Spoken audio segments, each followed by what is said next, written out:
तिमिरान्धस्य ज्ञानाञ्जनशलाकया चक्षुरुन्मिलितं तस्मै श्रीगुरवे नमः।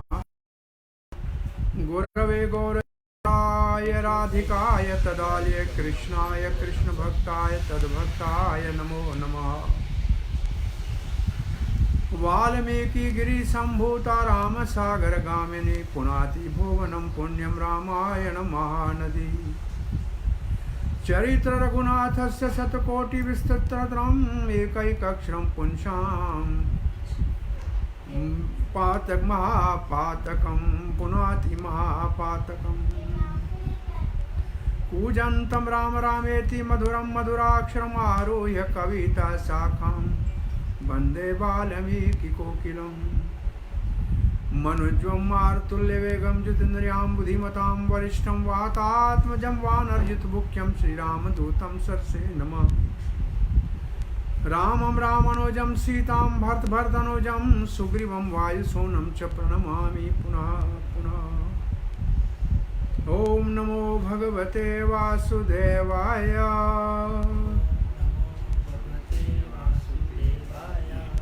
ॐ नमो भगवते वासुदेवाय।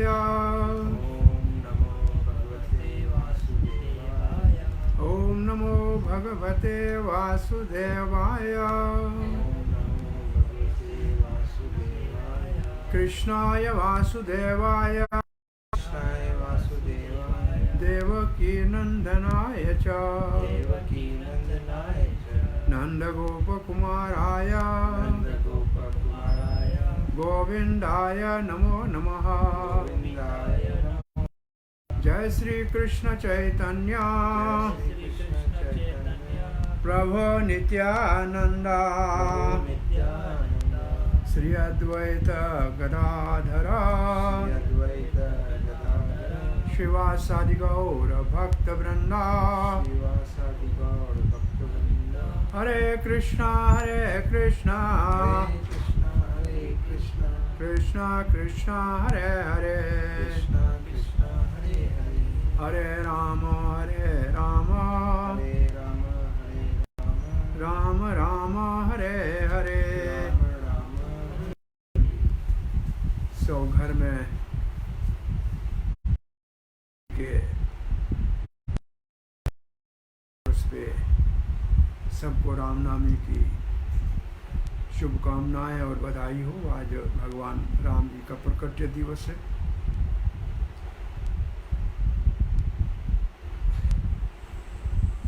भगवान रामचंद्र त्रेता युग में देवताओं की ब्रह्मा जी को प्रार्थना और ब्रह्मा जी और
बेटा लक्ष्मण राम के साथ सदा रहा और शत्रुघ्न हमेशा भरत के साथ रहा। और ये चारों ही चतुर्व्यूह विष्णु के अवतार हैं। भगवान रामचंद्र वसुदेव है, लक्ष्मण जी संकृष्ण है, और भरत और शत्रुघ्न प्रद्युम्ना और अनिरुद्ध है। तो ये चारों विष्णु तत्व है। ये चतुर्व्यूह आज दशरथ के घर में प्रकट हुआ। भगवान राम के प्रकट्य का ऋतु कौन सा है? ऋतुराज बसंत है, बसंत ऋतु है। और बसंत ऋतु का महीना कौन सा है? मधुमास कहते हैं। ये मार्च अप्रैल का, आधा मार्च आधा अप्रैल का, इसको मधुमास कहते हैं। मधु कहते हैं अमृत को। ये महीना है अमृत का। और भगवान दुखी लोगों को, विषय में फंसे हुए विष पीने वाले लोगों को अपने नाम का अमृत पिलाने के लिए आते हैं। तो मधुमास में भगवान का बसंत की ऋतु है। और चैत्र का महीना है, चैत्र के महीने को मधुमास कहते हैं। और चैत्र विचित्र ये मास है। और चैत्र मास के भी शुक्ल पक्ष में, शुक्ल पक्ष का मतलब चांदनी रातें, और चांदनी रातों में भी नवमी की तिथि, वैसे नौ जो नौ का गणित है वो पूर्ण गणित है। इसके न आगे कुछ है न पीछे कुछ है। तो भगवान परिपूर्ण रूप से अवतार लेते हैं। नवमी तिथि को वैसे ज्योतिषी लोग कहते हैं कि ये तिथि रिक्ता है, खाली तिथि है, इसमें कोई पुण्य कार्य नहीं करना चाहिए। तो एक दिन भगवान श्री रामचंद्र किशोरी सीता जी के साथ बैठे थे। एक बुढ़िया दुखी स्त्री के रूप में आई। महाराज भगवान रामचंद्र ने पूछा, देवी कौन हो, कैसे पधारी हो, क्या चाहिए?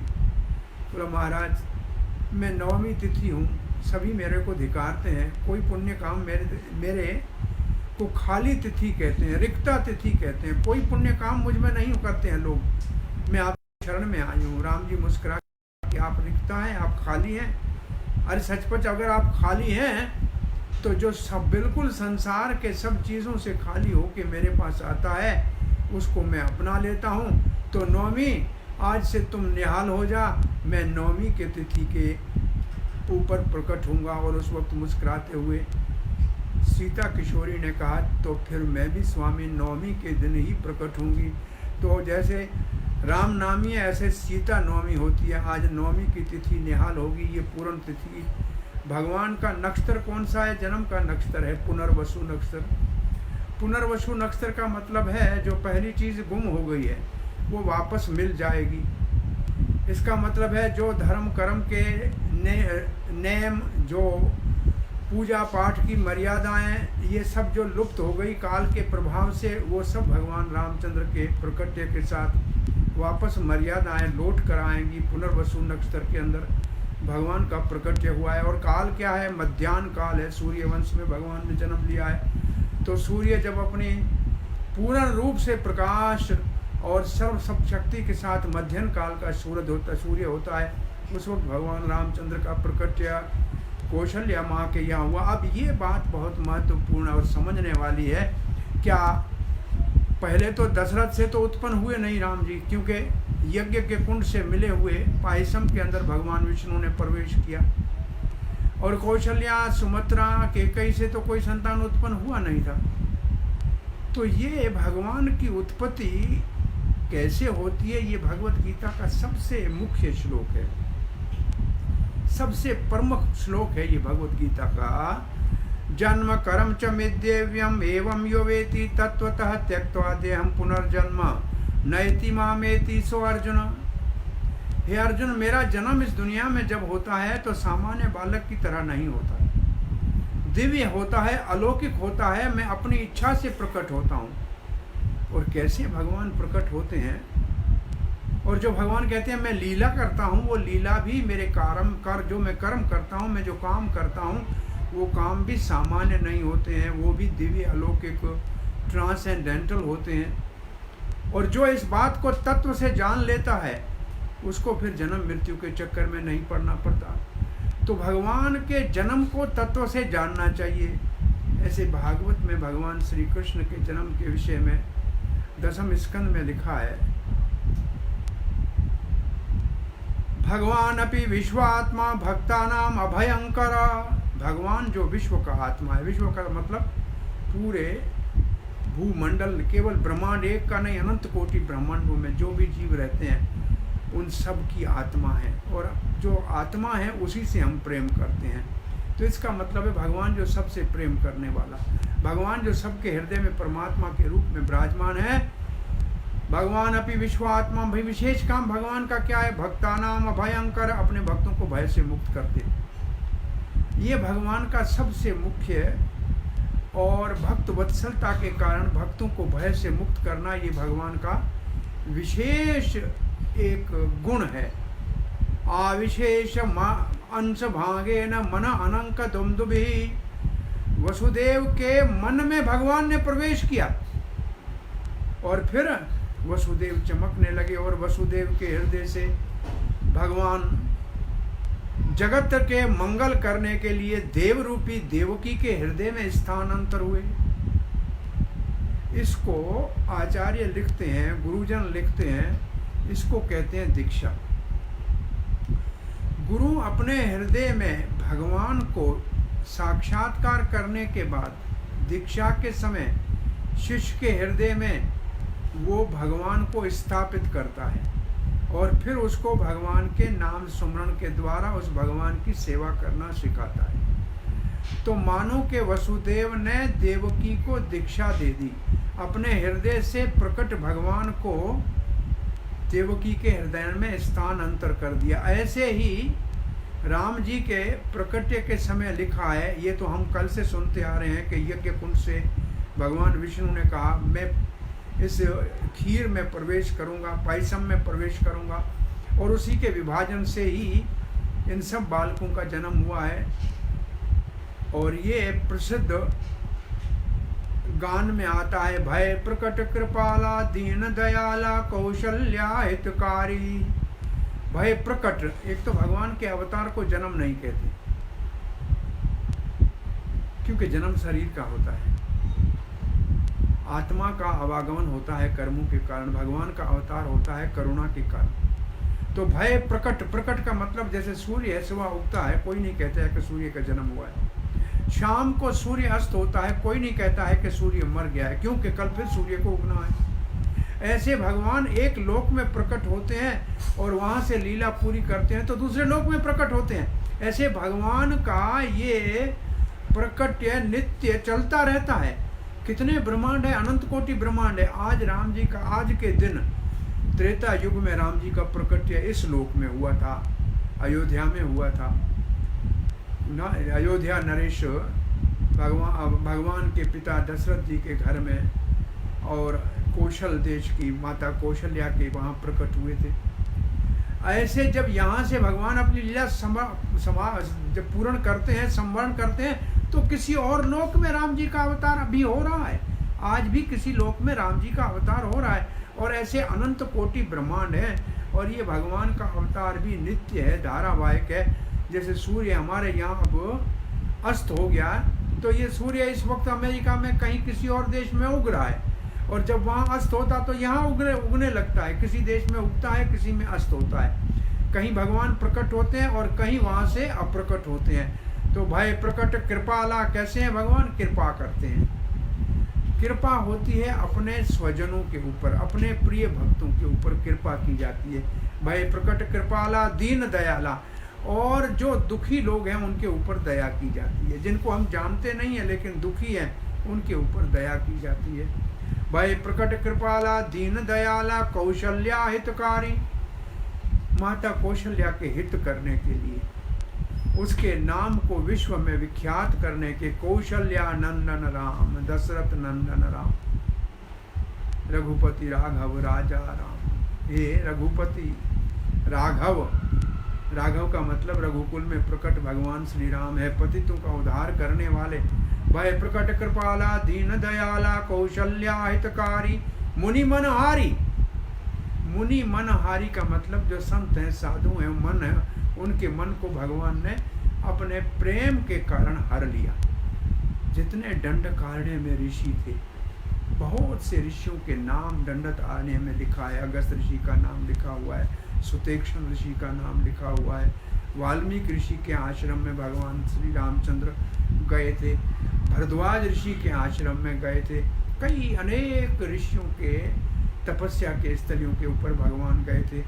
तो दंडकारण्य के ऋषियों ने जब भगवान रामचंद्र के साथ सीता को प्रेम पूर्वक सेवा करते हुए देखा तो सब ऋषियों ने भगवान रामचंद्र से प्रार्थना की कि भगवान हम तप किया और हमने जो साधन किया उसके फलस्वरूप आपका दर्शन हुआ। आपके दर्शन के बाद सीता को आपसे प्रेम करते हुए देवी आपसे कैसे प्रेम करती है, ऐसे हमारे मन में भाव उत्पन्न होता है।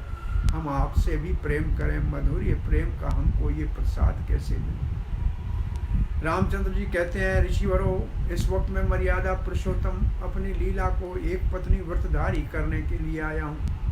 आप सबको मैं आशीर्वाद के साथ वरदान देता हूँ, आने वाले मेरे अवतार के समय, कृष्ण अवतार में, आप सब दंडकारण्य के ऋषि गोपियाँ बन के आना। तो ये दंडकारण्य के ऋषि चारी गोपियाँ हैं। ये गोपियाँ बन के साधना से रामचंद्र की कृपा प्राप्त करके कृष्ण अवतार के समय, इनको कहते हैं ऋषि चारी गोपियाँ। ये ऋषि दंडकारण्य के गोपियाँ बन के आई हैं। कौशल्या की सारी स्त्रियाँ भगवान श्री राम से बहुत प्रेम करती थी। बड़ी उम्र की स्त्रियाँ पुत्र के समान प्रेम करती थी कि हमारा पुत्र है, बालक है। युवतियों को भगवान से प्रेम था, लेकिन मर्यादा पुरुषोत्तम ने सबको कहा। तो वो कौशल्या की नारियां हैं। अयोध्या की नारियां भी विशेष रूप से गोपियां बन के आती हैं और भगवान श्री कृष्ण की लीला में माधुर्य प्रेम का रसास्वादन करती हैं। तो इससे एक बात समझते चलो कि गोपियां कोई स्त्रियां नहीं हैं, लड़कियां नहीं हैं, ये भगवान के दिव्य जो तपोनिष्ठ और पवित्र आत्माएं हैं, वो भगवान की लीला में प्रेम और शुद्ध पवित्र प्रेम, जिसके अंदर काम की लेस मात्र भी गंध नहीं होती है। अरे प्रेम और काम में दिन रात का अंतर है, लोहे और सोने के बराबर अंतर है। प्रेम सोना है और काम लोह है। प्रेम में भगवान की प्रसन्नता के लिए सब कुछ किया जाता है और काम में अपनी इंद्रियों की तृप्ति के लिए कार्य किया जाता है। तो प्रेम करने के लिए ये सब ऋषि मुनि मनहारी, अद्भुत रूप निहारी। भगवान का रूप कैसा है, बड़ा अद्भुत है। शोभा सिंधु खरारी, तन घन श्यामा। भगवान का शरीर कैसा है, घन श्याम। घन कहते हैं बादल को, और श्याम रंग के जैसे बादल, बरसात के बादल हो, ऐसे भगवान का सुंदर शरीर की कांति है। मनो अभिरामा, और मन को बहुत बड़ा आनंद देते हैं, प्रसन्न कर देते हैं। भुजचायुध आयुध भुजचारी, और चारों हाथों में शंख चक्र गदा और पद्म लिए हुए हैं। तो भगवान का प्रकट्य जब हुआ है तो सामान्य बालक की तरह नहीं हुआ है। सूत की गृह में हम जैसे सुनते हैं, और सुनते क्या है, भागवत में ये लिखा है कि जब कृष्ण चतुर्भुज रूप में वसुदेव और देवकी के सामने प्रकट हुए तो शंख चक्र गदा पद्म लिए हुए थे, सर के ऊपर मुकुट पहना हुआ था, गले में वैजंती माला पहनी हुई थी, और भगवान को वसुदेव ने प्रार्थना की, देवकी ने प्रार्थना की, और यहाँ कौशल्या माता प्रार्थना कर रही है कि बालक का रूप धारण कर लो, भगवान ये चतुर्भुज रूप को छोड़ दीजिए। हाँ, भय प्रकट कृपाला दीन दयाला कौशल्या के हितकारी मुनि मनहारी, अद्भुत रूप निहारी। चतुर्भुज रूप में भगवान आए। अब आप बालक बन जाइए, लेकिन रोइए मत। और ऐसे ही देवकी ने भगवान के चतुर्भुज रूप में कहा था, भगवान आप छोटे बालक बन जाइए। और भगवान लीला में चतुर्भुज रूप से बालक बनने से पहले कृष्ण अवतार में तो वसुदेव को कहा कि तुम्हें अगर भय लगता है कंस से, तो मुझे कारागृह से अभी आप लेकर और यहाँ से नंद गोकुल में चलो, यशोदा के वहाँ मुझे छोड़ के, वहाँ मेरी अनुजा छोटी बहन का जन्म हुआ है, उसको यहाँ लेकर आओ। तो जन्म लेते ही भगवान चतुर्भुज रूप में प्रकट होकर ऐसे आदेश दे रहे हैं। तो भगवान का जन्म जो होता है सामान्य हमारे जैसा नहीं होता है। भगवान गर्भ में नहीं आते हैं, भगवान भक्तों के हृदय में प्रकट होते हैं।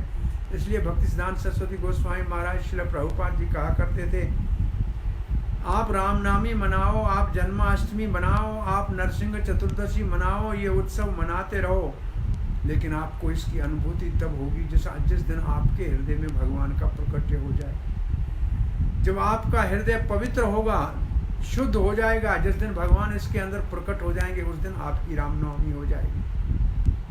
तो आज ये रामनवमी तो दशरथ और कौशल्या की रामनवमी है, वहाँ भगवान के प्रकट होने के ऊपर बड़ा आनंद हुआ है। और कितना आनंद हुआ है, राजकुमार के रूप में राम जी का प्रकट हुआ है। यहाँ तो विशेष ऐसा वर्णन नहीं है जैसे कृष्ण के जन्म उत्सव के बाद नंद उत्सव का एक अद्भुत वर्णन होता है। निश्चित रूप से महाराज दशरथ के यहाँ बालकों के जन्म और उसके बाद केकई ने भरत को जन्म दिया है, और थोड़े समय के बाद सुमित्रा के यहाँ भरत और लक्ष्मण और शत्रुघ्न का प्रकट्य हुआ है। तो निश्चित रूप से महाराज दशरथ के घर में बहुत बड़े जन्म उत्सव के अंदर ब्राह्मणों को बुला के और सब पूजा का विधि विधान से महाराज वशिष्ठ आदि ने सब कार्य संपन्न किया, और फिर उदारता के साथ आए हुए लोगों को दान दिया गया। जैसे कृष्ण जन्म के समय नंद बाबा ने 20 लाख गायों से अधिक लाख गायों का दान किया, और उदारता के साथ ब्राह्मणों को वो गाय श्रृंगार करके सोने के वो सींगों के ऊपर सोना, खुरों के ऊपर चांदी, पूंछ के अंदर हीरे मोती, और पीठ के ऊपर रेशमी वस्त्र, और दोहने के लिए सुंदर बर्तन सोने चांदी के, और ऐसे गायों का दान किया बड़े उदारता से। जो भी गाने वाले आते हैं, सूत मागध आदि जो गाते हैं, उन सबको बड़ा उदारता से दान किया। और अब ये 4 बालक दशरथ के महल में आनंद से बड़े होने लगे हैं। और यहाँ आज भगवान श्री रामचंद्र के प्रकट्य के दिन वैसे तो भारतवर्ष के सारे मंदिरों के अंदर भगवान के प्रिय भक्त उनका अभिषेक करते हैं। सुबह 10 से लेकर 11:30 पौने 12 बजे तक भगवान का अभिषेक होता है, पंचामृत से अभिषेक होता है, और उसके बाद भगवान को 56 भोग लगते हैं, फिर आरती होती है, और भक्त बहुत बड़े प्रेम से प्रसाद का वितरण करते हैं। लेकिन इस बार रामनवमी भी कुछ ऐसी विचित्र है कि सब जगह मंदिरों में अभिषेक तो निश्चित रूप से हुआ, लेकिन तो पुजारी थे उन्होंने ही अभिषेक किया, 4 भक्तों ने दर्शन किया। लेकिन आज तो ये एक आविष्कार आजकल के विज्ञान का कि हमारे टीवी और मोबाइल ने, टीवी से भी ज़्यादा सोशल मीडिया ने इन सब का दर्शन करने का हमको घर में सौभाग्य प्राप्त कराया। लेकिन बहुत बड़ी मर्यादा के अंदर भगवान की उत्साह से पूजा करो या प्रेम से घर बैठ के पूजा करो। भगवान को तो आनंद से प्रसन्न किया जा सकता है, दिखावे की ज़रूरत नहीं है। तो भगवान रामचंद्र के ये रामनवमी भी इतिहास के अंदर हमेशा याद रहेगी कि ये रामनवमी का उत्सव, ये 9 दिन के नवरात्रों को सब लोगों ने अपने घर में बैठकर और प्रेम पूर्वक पूजा की, और कहीं भी सामूहिक मेला और बड़े उत्सव नहीं मनाए गए। ये संकट पूरे विश्व के ऊपर जो आया हुआ है उसको देखते हुए बहुत बड़े संयम का और धार्मिक मैच्योरिटी का, परिपक्वता का जो है उदाहरण दिया है सारे ही आध्यात्मिक सनातन धर्म के जो अनुयायी हैं उन्होंने। राम तो हमारे हृदय में है, और ऐसे तो बहुत से भक्त अयोध्या में हैं जो निष्कंचन भक्त है, कोई विशेष उनके पास पूजा की सामग्री नहीं है। वो तो मन से पूजा करते हुए भगवान को सोने के सिंहासन पे बिठाते हैं, रतन की बेड़ी है, 56 भोग लगाते हैं। वो मानसिक पूजा से भी भगवान इतने प्रसन्न होते हैं, हमको अनुभव कर लेना चाहिए। इस वक्त हम अपने घर में मन से भगवान की पूजा करते हैं, जैसे साधु संत महात्मा मन से पूजा करते थे। मानसिक पूजा इतनी प्रसिद्ध है कि एक भक्त भगवान के लिए बहुत सुंदर खीर बनाया, और खीर बनाने के बाद भगवान को अर्पण करने से पहले मन में आया कि दूध के गर्म है खीर बहुत, जरा मैं देख लूँ उंगली डाल के कि पीने के लायक है कि गर्म है। उंगली डाला तो उंगली साक्षात जल गया, और जली हुई उंगली सब ने देखा, जब कोई खीर नहीं थी, लेकिन मानसिक भोग लगाने से भी उंगली जल गई। ऐसे रघुनाथ दास गोस्वामी, जिनके द्वारा राधा कुंड का निर्माण हुआ है, जो आज राधा कुंड और श्याम कुंड गोवर्धन की दो आंख के रूप में ब्रज में विराजमान है। एक दिन रघुनाथ दास गोस्वामी को थोड़ा सा अपच जैसा हुआ, और उस वक्त वल्लभ संप्रदाय के जो आचार्य गण थे, जो पूजा करते थे गोपाल जी की, अपने मुखारविंद के ऊपर उन्होंने अपने वैद्य को भेजा कि ये प्रसिद्ध महात्मा यहाँ विराजमान है, इनका देख लीजिए क्यों इनको अपच हो रहा है। उन्होंने नबज देखी कि इन्होंने खीर खाई है, तो सब लोग हंसने लगे कि महाराज वैद्य जी, आपको कुछ पता नहीं लगता है, ये महात्मा तो एक दोना भर छाछ पीते हैं और 24 घंटे में कुछ नहीं खाते, ये छाछ पी कर भगवान का भजन करते हैं, तो ये खीर कैसे पी लेंगे। बोला वो तो मैं नहीं कह सकता, मेरा वेद का ज्ञान कहता है, इसकी नाड़ी से मैं कह सकता हूँ कि खीर खाइए। तो सब ने ऐसे जब कहा, तो उस वक्त दास गोस्वामी ने कहा, वैद्य जी सत्य कह रहे हैं। अरे महाराज, आप तो छाछ के अलावा और कुछ पीते नहीं हैं, तो आपने खीर कहाँ खा ली महाराज। महाराज ने कहा, मैंने खीर नहीं खाई, मैंने बहुत सुंदर मानसिक खीर का भोग लगाया था।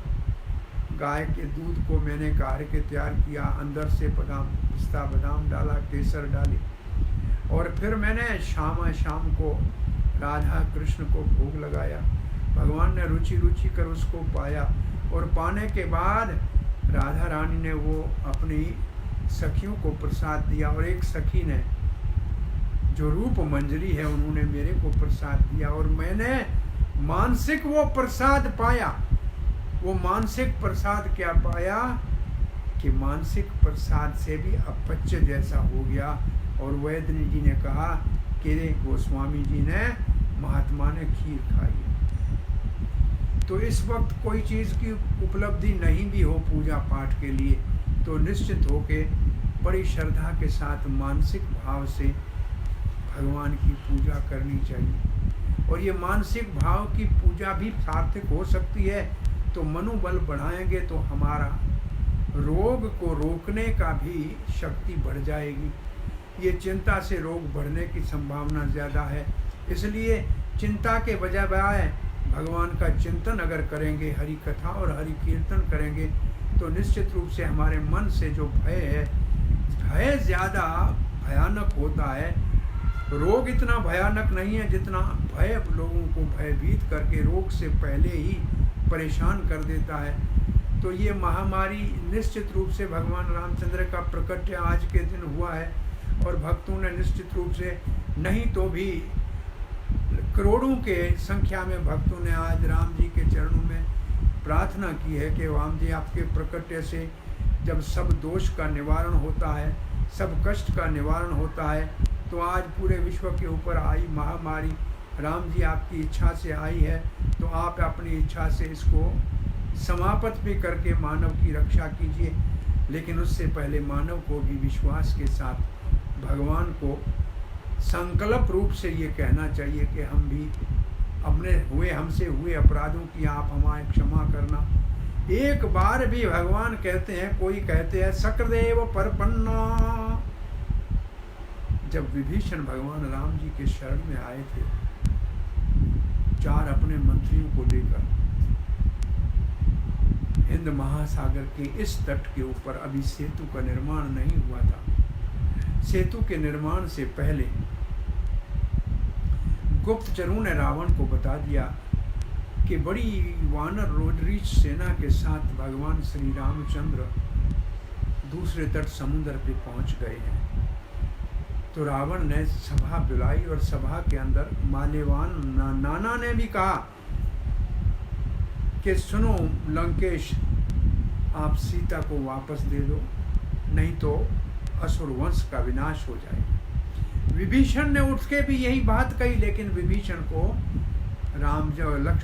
रावण ने नहीं सुना और निकाल दिया। और फिर विभीषण वहाँ से रावण का साथ छोड़कर लंका को प्रणाम करके आकाश मार्ग से 4 मंत्रियों को लेकर राम जी के शरण में आया है। ऊपर आकाश में खड़े हुए कहते हैं, श्री रामचंद्र मैं आपकी शरण में हूँ। उस वक्त सुग्रीव कहते हैं शत्रु के भाई हैं, इसको शरण में नहीं लेना चाहिए, बंदी बनाना चाहिए। अंगद कहता है शत्रु के भाई को के ऊपर विश्वास नहीं करना चाहिए। हनुमान जी कहते हैं मैं लंका में गया था, इसकी पत्नी को मैंने देखा था और इसकी बेटी, ये सब सीता की सहायता करते थे, इसलिए इसको शरण में लेना चाहिए। भगवान रामचंद्र ने सबको बुला के सभा में कहा, सुग्रीव आप सब अपनी अपनी राय दे दो। जब सबने राय दे दी तो रामचंद्र ने कहा, सुग्रीव आप कहते हो कि ये शत्रु का भाई है, इसलिए इसको शरण में नहीं लेना चाहिए। अंगद आप कहते हो कि इसको बंदी बनाना चाहिए, जब तक ये निश्चय नहीं हो जाए कि ये सच्ची दिल से शरण लेने आए हैं तब तक नहीं शरण में लेना चाहिए। और हनुमान जी आप कहते हो क्योंकि अच्छा है इसलिए शरण में लेना चाहिए। तो आज सुन लो राम जी का न्याय क्या है। राम जी कहते हैं एक बार कोई कह दे कि मैं तुम्हारा हूँ, चाहे वो पहले पापी रहा हो, राक्षस का भाई रहा हो या बड़ा साधु रहा हो, ये मैं नहीं देखता हूँ। शरणागत के अवगुण को नहीं देखा जाता है। एक बार कोई कह दे कि राम जी मैं तेरा हूँ, शक्रदेव परपन्ना, परपन्ना कहते हैं भगवान के चरण पकड़ने को। एक बार कह दो कि मैं भगवान तुम्हारा हूँ, भगवान कहता है उसको मैं निर्भय कर देता हूँ, ये मेरा वचन है। सब प्राणियों से उसको मैं भय से मुक्त कर देता हूँ, उसका कोई कुछ नहीं बिगाड़ सकता है। ऐसा ही तो वचन भगवत गीता में भगवान श्री कृष्ण कर रहे हैं। सर्वधर्मान परित्यजामि एकम शरणं व्रज अहम त्वं सर्वपापेभ्यो मोक्षयिष्यामि मा शुचा। एक बार भगवान को अपना तो कह लो कि भगवान हम तुम्हारे हैं। भगवान कहते हैं एक बार कहो कि मैं तुम्हारा हूँ और फिर तुम्हारे को किसी से भय करने की जरूरत नहीं है। तो भगवान अगर किसी का रक्षक है तो उसका कौन क्या बिगाड़ सकता है। इसलिए भगवान राम जी के आज प्रकट्य के दिवस पे बड़े श्रद्धा के साथ और हृदय से भगवान के शरण में जाने के लिए, और वैसे तो ये बड़ा प्रसिद्ध शब्द है गुरबाणी का, सुख को चाहे सदा शरण राम की ले।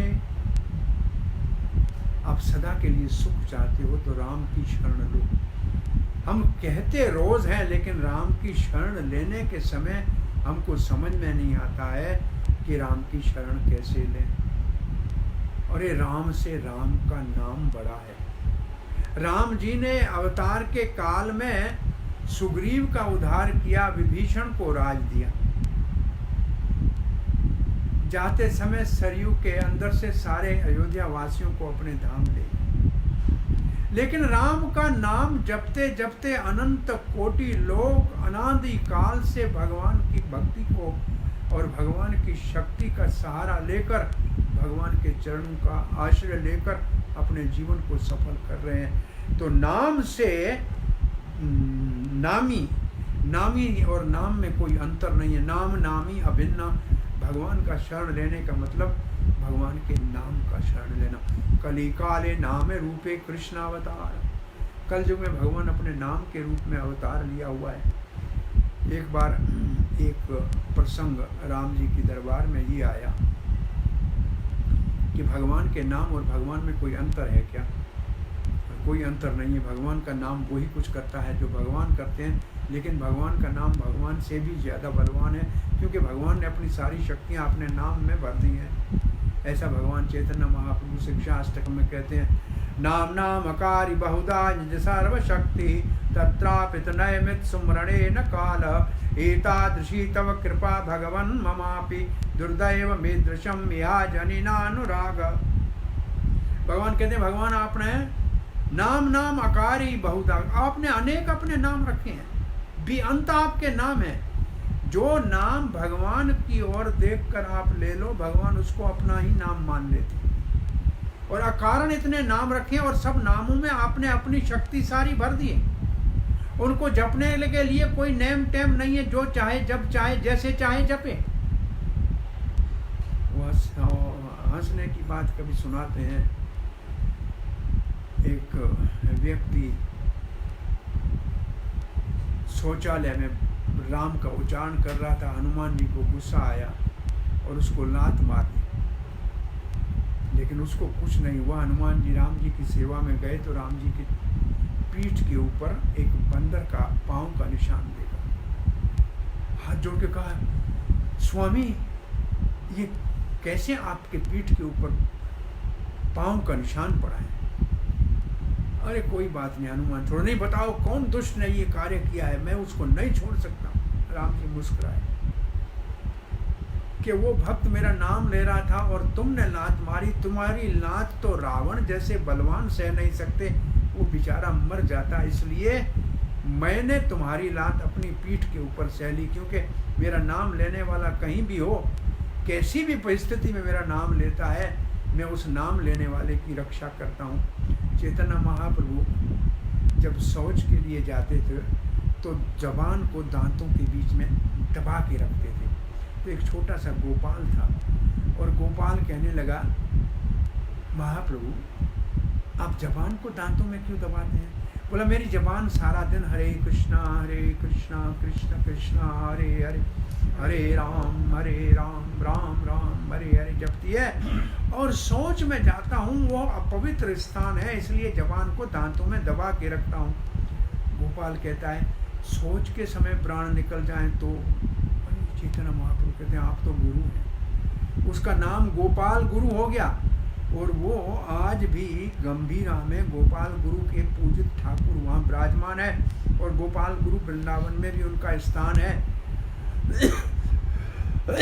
तो भगवान का नाम, भगवान कहते हैं लेने के लिए कोई नेम टेम नहीं बनाया, उठते बैठते चलते फिरते खाते पीते कभी भी कोई भी ले ले।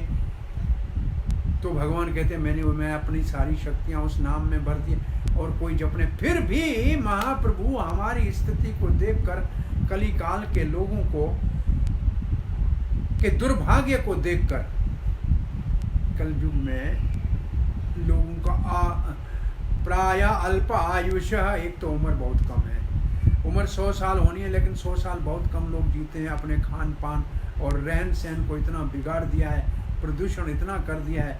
आज एक मैं मैसेज पढ़ रहा था कि वैज्ञानिक कह रहे हैं जो ओजोन की लेयर इस धरती की रक्षा करती है, जो बिल्कुल धुएं और फैक्ट्री के धुएं से और गाड़ियों के धुएं से खराब हो रही थी, इन 2-3 हफ्ते में वो वापस सुधर के ठीक हो रही है। तो प्रकृति अपना रिपेयर कर रही है इस समय। कैसे भी प्रकृति में भविष्य में आने वाले संकटों से, बहुत बड़े आपदाओं से बचने के लिए ये जो इस वक्त हम अपने घरों में बैठे हुए हैं, चाहे भगवान ने एक छोटे से विषाणु के माध्यम से प्रकृति की शुद्धि करने का कार्य चल रहा है। एक हमारे मित्र डॉक्टर की बेटी ने लिखा है कि धरती माता, हमारे से जो भी अपराध हुए हैं आपके प्रति, हमने जो दृष्टता की है, इसके लिए हम क्षमा याचना मांगते हैं। धरती माता के साथ हमने बहुत बड़ा खिलवाड़ किया है। उसको ड्रिलिंग करके अंदर से तेल निकालने के लिए और क्या क्या नहीं, इस धरती के साथ प्रदूषण को बेकार करने में, बिगाड़ने में हमने कितना दुष्टता का कार्य किया है। और प्रकृति अपने आप को संवारने का और पुनः सुंदर बनाने का, और फिर हमारी माँ है तो हमारे रक्षण करने के लिए धरती कैसे भी ये आपदा टल जाएगी। निश्चित रूप से आज राम जी के चरणों में प्रार्थना करते हैं। बात कर रहे थे कि महाप्रभु, हम दुखी लोगों का और दृष्टता के कारण भगवान ने इतनी कृपा करके अपना नाम सरल कर दिया है, लेकिन हमारे को जपने के लिए उसमें अनुराग नहीं हो रहा है, रुचि नहीं हो रही। इतनी भगवान ने कृपा की है, इतना सरल नाम बना दिया है। कोई भी नाम ले लो, गोविंद, गोपाल, राम, राघव, कुछ भी कह दो, लेकिन उस नाम लेने में हमारे अंदर इच्छा नहीं हो रही है। तो नामी बड़ा है। ये एक प्रसंग है, सारे ऋषि बैठे हैं, रामचंद्र स्वयं बैठे हुए हैं। प्रसंग ये चल रहा है कि राम नाम की महिमा क्या है। तो एक पक्ष कहने लगा कि राम नाम सबका तारने वाला है। राम जी तो सब जगह सर्वव्यापी है, लेकिन राम नाम सरलता से सबको उपलब्ध है। तो महाराज विश्वामित्र कहते हैं इसका प्रमाण क्या है?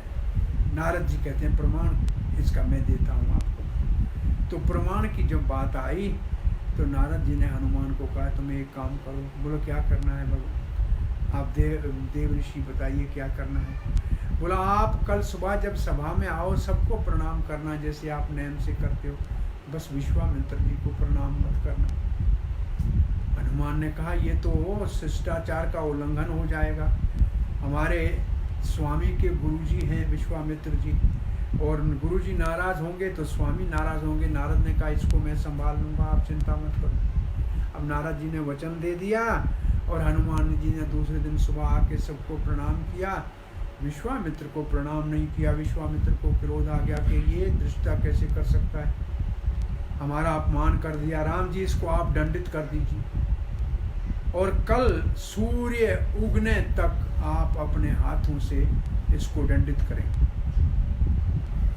अब हनुमान जी कहते हैं नारद जी आपने हमको संकट में डाल दिया, अब हमारे स्वामी ही हमारे को दंडित करेंगे। और उन्होंने तो मृत्यु दंड के लिए कह दिया है कि अपना अमोघ बाण से आप अपने इस दास को जिसने दृष्टा करके मेरा गुरु का अपमान किया है इसको दंडित कर दो, लीला है। अब हनुमान जी कहते हैं मैं क्या करूं, आपने तो संकट में डाल दिया। देव ऋषि बोला निश्चित रहो, सरयू के दूसरे तट पे चले जाओ और वो जो सामने पेड़ है उसके नीचे बैठ के राम राम राम जपो बैठ के, श्री राम जय जय राम, श्री राम जय जय राम, श्री राम जय जय राम, श्री राम जय राम। और हनुमान जी तो वहाँ जप करने लगे और सुबह सूर्य उगने से पहले हनुमान को ढूंढने के लिए सब जगह निकल गए। हनुमान मिल नहीं रहा है। विश्वामित्र राम जी को लेके कहते हैं सरयू के किनारे आए, देखा सामने हनुमान जी बैठा, बोला बाण चलाइए, दंडित कीजिए। राम जी का बाण रवाना हो और हनुमान के पास जाए और बाण वहाँ जाके विश्राम कर ले। सबको आश्चर्य लगा कि राम का बाण अक्षय है, एक बार बाण अगर निकलता है धनुष से तो अपने निशाने को साधता है, नाम ही राम बाण है, ये क्या हो रहा है। अब नारद जी सामने आए और कहा कि महाराज कल आपका और हमारे बीच में जो चर्चा चल रही थी कि राम नाम की महिमा क्या है, चलो देखते हैं कि बाण क्यों प्रभाव नहीं डाल रहे। वहाँ देखते हैं हनुमान जी राम राम राम राम राम राम ऐसे तलीन होकर उच्चारण कर रहा है और सारे बाण वहाँ विश्राम कर रहे हैं। अब नारद जी कहते हैं ये राम नाम की महिमा है कि राम नाम की महिमा। और उस वक्त विश्वामित्र को कहते हैं कि आप कृपा करके क्रोध को शांत कर लीजिए, ये तो मैंने सिर्फ आपको राम नाम ही की महिमा, राम से बड़ा राम का नाम, अरे दोनों में कोई अंतर नहीं है, फिर भी राम नाम सरलता से हमको मिल जाता है, राम जी तो सरलता से नहीं मिल सकते हैं। राम जी तो सरलता शुद्ध हृदय वाले भक्तों के हृदय में प्रकट हों, लेकिन राम नाम तो पापी तापी उल्टा भी जपता है वाल्मीकि की तरह, तो उसका भी उद्धार हो जाता है। तो भगवान का नाम आज लेने का संकल्प करे कोई राम नामी के दिन। और जैसे भगवान ने वचन किया था कि सक्र प्रपन्नाय, एक बार कोई कहते हैं मैं तेरा हूँ तो उसको मैं निर्भय कर देता हूँ, भय मुक्त कर देता हूँ। ये मेरा इदम में वचन, इदम में ये मेरा वचन है, ये मेरा व्रत है, इदम में व्रतम, ये मेरा व्रत है, ये कभी टूटेगा नहीं। एक बार कोई कहे कि मैं राम तुम्हारा हूँ, मैं उसकी रक्षण करता हूँ, तो भगवान श्री रामचंद्र आज उनके प्रकटे के दिन हम सबकी रक्षा करें। हम राम राघव राम राघव राम राघव रक्षामं, राम राघव राम राघव राम राघव रक्षामं, कृष्ण केशव कृष्ण केशव कृष्ण केशव पाहि मां, राम राघव राम राघव राम राघव रक्षामं। तो भगवान श्री रामचंद्र पूरे विश्व का कल्याण करे, सबकी रक्षा करे, सबके हृदय में अपने प्रेम भक्ति और अपने नाम जपने का सामर्थ्य दे। इन शब्दों के साथ आज के वाणी को यहाँ विराम देते हैं। जय श्री राम लक्ष्मण हनुमान की, रामचंद्र आविर्भाव महतिथि महोत्सव की, दाई गौर प्रेमानंदे।